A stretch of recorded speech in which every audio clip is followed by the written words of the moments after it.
Hello fantasy faithfuls and welcome to the third episode of Making the Leap. Today I'm looking at why Calvin Ridley is making the leap in 2020, so let's dig in.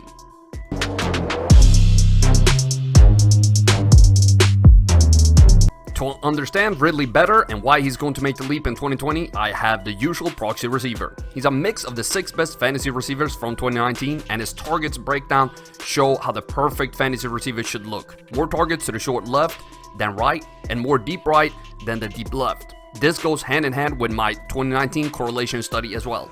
For Ridley, this is perfect in the short zones. He doesn't have too many targets short left as Moore and Hartman had in episodes 1 and 2, but he fits very well with the deep passes. The proxy receiver has above 70% catch rate in all short zones, but not above 80% anywhere. So this is not the most important stat for fantasy, except he should be above 60% in the short zones and around 50% in the deep zones.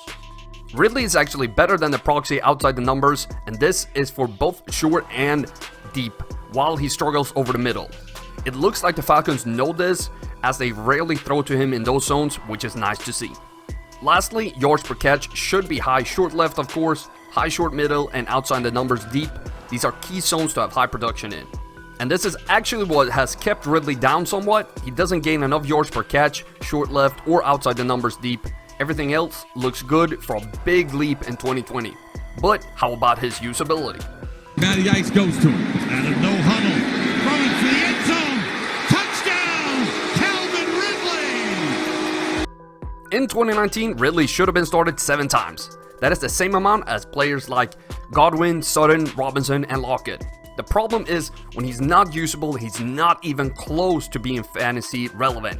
He had 5 games under 5 fantasy points in standard scoring last year. But for more context, let's look at Julio Jones. Julio has almost the same trends, just a higher floor and higher ceiling. If Ridley can have more targets, both of these stats should go up thanks to that passing offense. Looking at his floor and ceiling, we will see that he's in great company to take another step.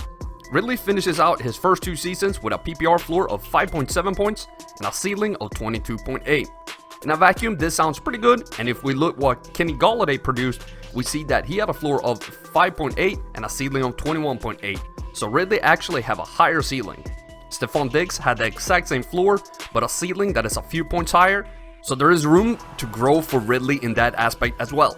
Lastly, a look at Tyler Locker's number from 2018. He played great last year, but had a ceiling of only 17.5 going into last season and finished with 22.5.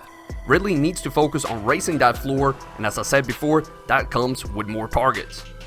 6. Play fake. Ryan. Passing.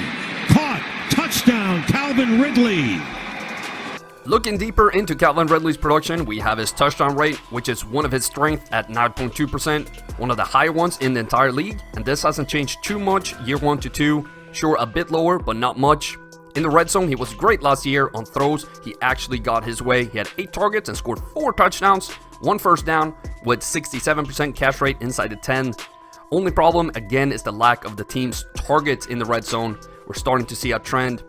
But it is actually worse than his rookie year. He had 9 targets and 6 touchdowns in 2018, but also had a higher share of targets.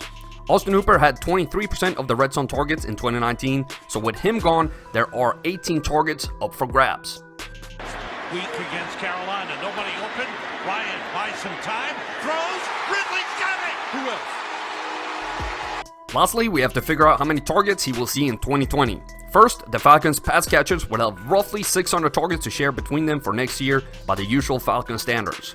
With the competition on the team, Ridley will see a big percentage of these targets. Julio will of course take the biggest chunk. They do like Russell Gage, but more than 90 for him seems like a lot. And lastly, Austin Hooper had a breakout year, but he will most likely not get paid. They only have 4-something millions left in cap space, 4th least in NFL, and they just can't pay him.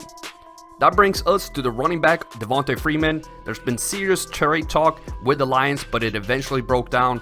Freeman is the patch catching back on that offense, so if they trade or release him, there's a lot of looks that are getting freed up. And starting with Ridley's 93 targets, we have less competition with Hooper leaving, giving us 97 more. The team potentially shipping Devonta Freeman opens up another 71 targets. They will surely add some pieces and not give all of these targets to Ridley, but if we give him just a quarter, he would end up with roughly 130 to 135 targets, enough for him to make the leap. Hello Fantasy Faithful, I hope you enjoyed that video. Don't forget to check out more of them right here and here. In case you haven't done so already, be sure to subscribe to the channel and turn on notifications so you don't miss a beat.